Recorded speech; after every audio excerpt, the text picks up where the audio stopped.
Précédemment dans Breaking 4. On va faire la mette, à la mode de Breaking Bad, tout seul. Il en faut peu pour être... Et je crois que maintenant, tout est en place. On veut qu'il y ait la même puissance ici et ici. Bon, un club de golf pourra faire l'affaire. Je commence. Un peu plus badass. De quoi? Tu me fais franchir?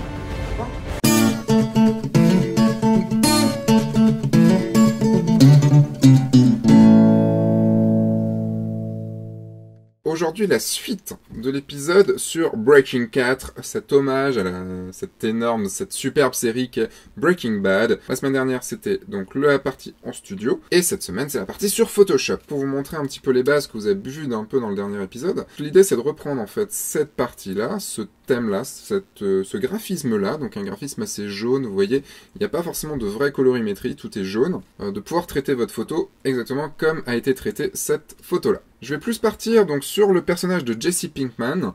Pourquoi? Parce que je suis un peu plus proche de lui, ne serait-ce qu'en question d'âge en fait. Parce que vous voyez Walter White, il est quand même un petit peu plus chauve, il a un peu plus de bouc, donc voilà, il y a des choses qui ne sont pas moi. Première chose que je fais, c'est que je vais l'appeler personnage. Hop. Je vais la dupliquer, perso, origine, parce qu'il faut toujours garder votre photo d'origine. Je vais mettre tout ça dans un groupe que je vais appeler perso. Donc première chose que je vais faire, c'est que je vais aller me badasser la gueule. Donc comme je vous disais la semaine dernière, l'idée c'est de devenir un badass. Donc le problème en fait c'est que moi j'ai un visage un peu ovale, un peu arrondi. Si vous regardez bien, tous les mecs qui sont des héros de films d'action, tout ça, les mecs qui ont la cote et tout, c'est des mecs qui ont une mâchoire très très carrée. Donc je n'ai pas cette mâchoire très carrée, pourtant j'aimerais bien, mais je ne suis pas apparemment un homme qui pourrait faire des films d'action. Enfin, je n'ai pas la tête pour.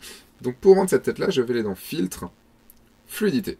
Donc le filtre fluidité va vous permettre, c'est l'outil, je vous en ai déjà sûrement parlé, c'est l'outil où vous pouvez vous amuser à faire un peu n'importe quoi, à vous donner des looks un peu zarbes, à faire un peu de piqué. C'est cool si vous le faites sur vous-même, mais c'est pas cool si quelqu'un le fait sur vous en fait, je crois. Je prends ici l'outil déformation avant. Je règle ma brush. Donc pour régler votre brush, vous appuyez sur Alt, clic droit, et cliquez glisser. Et vous pouvez du coup changer la taille de votre brush. Et donc je vais rendre ma mâchoire un peu plus carrée. Pour revenir en arrière, c'est CTRL Alt Z plusieurs fois. Et donc, je viens tout doucement avec une grande brush. Pourquoi une grande brush? C'est comme si vous prenez une petite brush, ça va faire très bizarre. Donc une grande brush, c'est mieux. Et vous venez mettre un petit peu de mâchoire un peu plus carrée. Si vous voulez afficher ce qu'il y avait avant, vous faites afficher le fond. Vous allez dans tous les calques et vous allez prendre votre perso d'origine. C'est le calque d'origine. Et voilà ce que ça donne. Une autre petite chose que je vais faire, si vous voyez cette petite arête que je cherchais à avoir en studio, je vais essayer de l'augmenter un petit peu. Parce que c'est en fait une arête du visage que j'ai. Et que j'ai même créé un petit peu en me mordant les lèvres. Et en baissant le menton. Et donc du coup, là, je viens augmenter un petit peu mon menton comme ça. Faites attention. Peut-être m'augmenter un tout petit peu la bouche aussi. Et là, je remonte un petit peu les joues. C'est pas mal. Maintenant, je vais faire quelque chose à mon nez. Pourquoi? Parce que je trouve... Enfin, j'ai pas un nez qui est super bien dessiné. Et je trouve que ça rend mieux avec un nez un peu mieux dessiné. Donc, je viens juste dessiner un peu mieux ma narine. Toujours revenez un petit peu en arrière pour voir si vous avez été trop ou pas. Si vous avez été trop, vous avez l'outil reconstruction ici, R, et vous avez juste à revenir dessus et ça vous remet comme avant. Ouais, c'est classe quand même, là je suis plus badass quoi. Vous faites OK. Et maintenant on va faire du détourage. Pourquoi j'ai pas fait le détourage avant? Uniquement parce que si j'avais fait mon détourage avant, donc j'aurais fait un masque de fusion pour pouvoir me détourer. Le problème c'est que lorsque je passais avec l'outil fluidité, ça me changeait mon calque d'origine, mais pas mon masque de fusion. Donc maintenant, je n'ai plus qu'à venir sélectionner hop, toute cette partie-là avec l'outil baguette magique. J'ai un détourage qui est pas trop mal fait. Je l'inverse en faisant CTRL SHIFT I, ou alors dans sélection intervertir. Et maintenant, je viens faire améliorer le contour. Vous voyez ici, il y a tout plein de cheveux. Et c'est là que ça va être bordel. Arrivé dans améliorer le contour, je mets incrustation. Comme ça, j'ai un petit calque rouge derrière qui me permet de voir qu'est-ce qui est fait ou pas. Et pareil que sur l'outil fluidité, avec Alt et clic droit, je peux modifier ma brush. Et en fait, ma brush va me permettre de venir juste peindre là où il y a de la matière en trop ou pas assez. Et vous voyez, ici, ça m'a bien détouré mes cheveux, mais ça m'a même été un petit peu trop. Donc ce que je vais faire, c'est avec Alt, d'enfoncer. Vous voyez, il y a un petit moins qui arrive. Et là, je vais dire que non, cette partie-là, je la veux garder.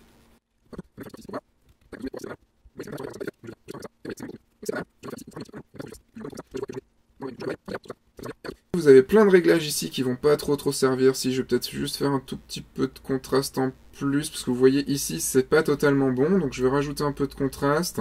Et je vais faire une sortie vers la sélection, que je fais OK. Et j'ai une belle sélection de fait. Je n'ai plus qu'à faire un masque de fusion. Et j'ai un Seb qui est totalement détouré. Magnifique! Pour le fond, j'ai récupéré sur internet des textures, donc des textures que vous pouvez trouver sur plein de sites de textures.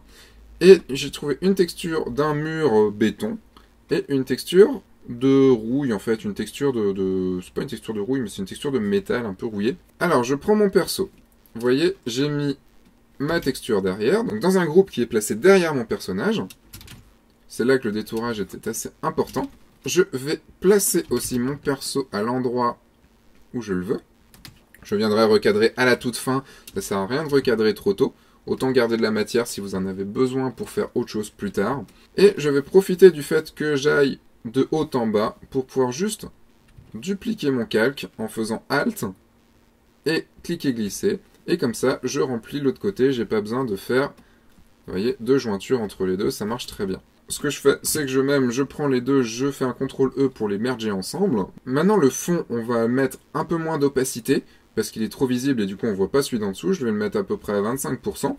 Vous appuyez sur 2, 5 sur votre clavier numérique, ça le met en 25%.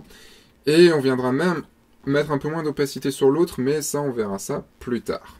Pour le personnage, on va tout mettre en noir et blanc maintenant. Photo d'origine, vous voyez, il n'y a pas de nuance de couleur dans la peau, c'est du jaune. Il y a juste les valeurs de gris en fait qui sont prises en charge. C'est ça qui donne le volume. Je viens faire un calque de noir et blanc.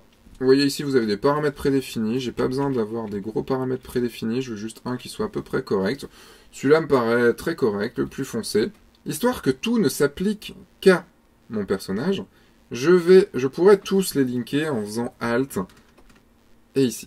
Une autre façon de faire, j'en l'enlève et je viens prendre mon masque de fusion ici, je viens l'appliquer à mon groupe. Ce qui fait que tous les calques de réglage que je vais pouvoir mettre dans ce groupe ne s'appliqueront que au personnage qui est en dessous, vu que le détourage est appliqué sur tout le groupe. C'est d'autres manières de faire, et sur Photoshop, il faut savoir faire les choses de 15 manières différentes.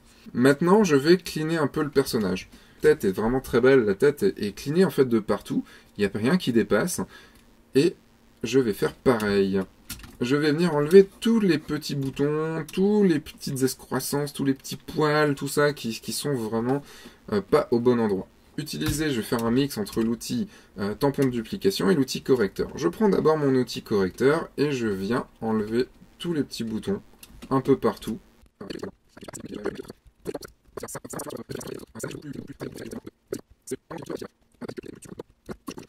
Là, je vais prendre le tampon de duplication parce que sinon, ça va me faire des choses bizarres.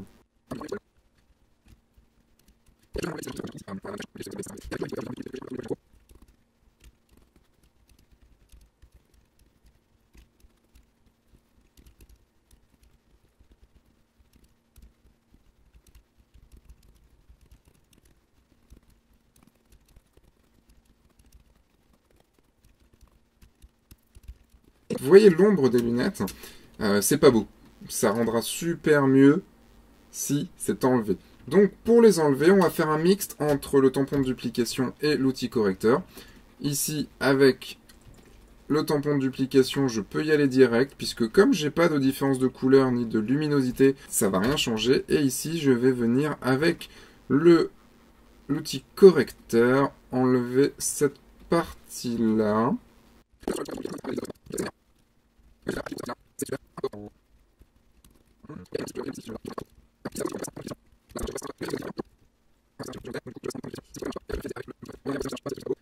Avant-après, vous voyez déjà sans la marque des lunettes, c'est quand même plus beau. Une petite chose tout de même, ici, là, petit problème, c'est la petite ombre qu'on a juste sous les lunettes. Pour ça, on a deux solutions. Soit on va utiliser un calque gris, soit on va continuer avec l'outil correcteur. Et là, j'ai envie de continuer avec mon outil correcteur pour vous montrer 2-3 trucs. Si je fais ça, vous allez voir, c'est pas beau. Pourquoi? Parce que ça prend en partie les lunettes. Donc là, en fait, je vais oublier les lunettes.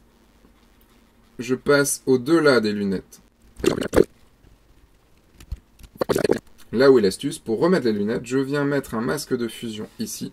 Et je viens peindre en noir à 100% pour pouvoir restaurer mes lunettes. Vous voyez, on a ici quelque chose de cleané. Ça, du coup, ça apporte un peu plus de professionnalisme, on va dire, à la photo. On va du coup maintenant donner un peu plus de caractère, un peu plus de contraste au personnage. Une nouvelle technique de Dodge and Burn qui va se faire avec les courbes. Je vais prendre une courbe et je vais éclaircir. Hop. Je la duplique en faisant CTRL-J et je viens ici l'assombrir. Vous faites attention que la barre ne devienne pas complètement droite, qui est toujours de la courbe, sinon vous allez perdre de l'information. Celle du haut, c'est le sombre, celle du bas, c'est le clair. Je viens faire un CTRL-I dans chaque masque de fusion, comme ça ça ne s'applique nulle part. Et maintenant, je vais venir peindre en blanc à certains endroits pour matcher ce visage-là qui est quand même assez bien contrasté. Je vous venais peindre en blanc à 0,5 ou à 10%, vous allez voir en fonction. Donc par exemple, on va faire du Dodge and Burn pour vous montrer un petit peu du coup sur l'oreille. Je mets en 10%, ça va aller plus vite, et je viens peindre du coup, vous voyez, dans l'oreille, là où c'est déjà un peu sombre, pour redonner du volume. Ici, si je fais avant-après, vous voyez tout de suite, ça va donner quand même plus de volume à l'oreille. Je fais pareil de l'autre côté. Si vous regardez sur la version d'origine, vous voyez, c'est assez, vous voyez, il y a pas mal de noir comme ça. On sent vraiment le côté plus contrasté. Là, on va y passer du temps sur la photo en faisant ça. Parce que c'est là que vous allez donner aussi du caractère à votre personnage. Il a une bouche qui est assez sombre. Donc on va venir ici assombrir d'abord avec un gros pinceau. Vous voyez, avec un gros pinceau comme ça. Et puis après avec un plus petit pinceau, histoire de venir faire un petit peu plus de détails.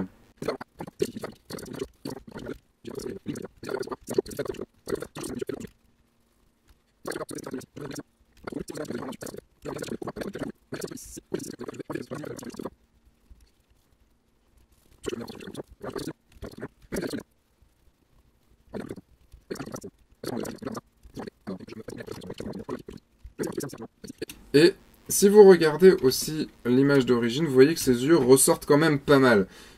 Là, vous voyez ici, ça ressort quand même pas mal. Donc du coup, ce que je vais faire, c'est qu'avec le clair, je vais venir aussi peindre dans les yeux.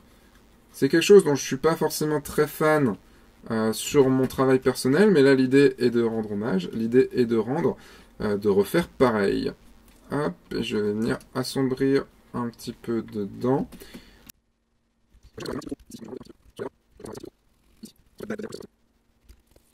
Et on va s'arrêter ici pour cet épisode. Il y a déjà eu beaucoup d'infos, beaucoup de choses à faire. Je pense que vous avez déjà pas mal de quoi travailler cette semaine.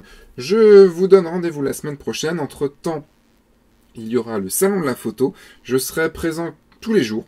au salon de la photo, normalement, pas tout le temps, pas 24 sur 24, hein, mais je serai logiquement, je ferai un tour au moins tous les jours. Que n'hésitez pas à venir, j'ai les conférences le vendredi et le samedi sur l'Agora du Net à 15h les deux, 15h, 15h30, donc vérifiez les programmes. Donc, la conférence est sur, donc comme je vous disais la semaine dernière, sur et l'émotion dans tout ça. J'ai hâte vraiment de vous rencontrer, de vous revoir pour certains, et ça va être, il va y avoir un petit peu d'accent suisse le vendredi, et ça va être cool. Et je vous dis du coup à la semaine prochaine. N'hésitez pas non plus à partager cet épisode, à liker évidemment, vous abonner juste ici, et je vous dis à la semaine prochaine pour la fin de ce photoshopage là. Mais en fait que moi je vais faire dans l'instant.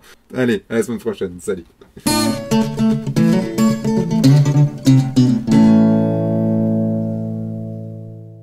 Eh ouais, c'est cool Photoshop, on peut vraiment faire de la chirurgie esthétique sans se faire mal. Et sans avoir un gros truc autour du nez et tout ça qui soit pas beau. Bon, après, il faut le faire sur chaque photo, donc c'est un petit peu compliqué. Je vais vous expliquer comment réaliser cet autoportrait-ci, que vous avez bien sûr reconnu être à la mode de Breaking Bad.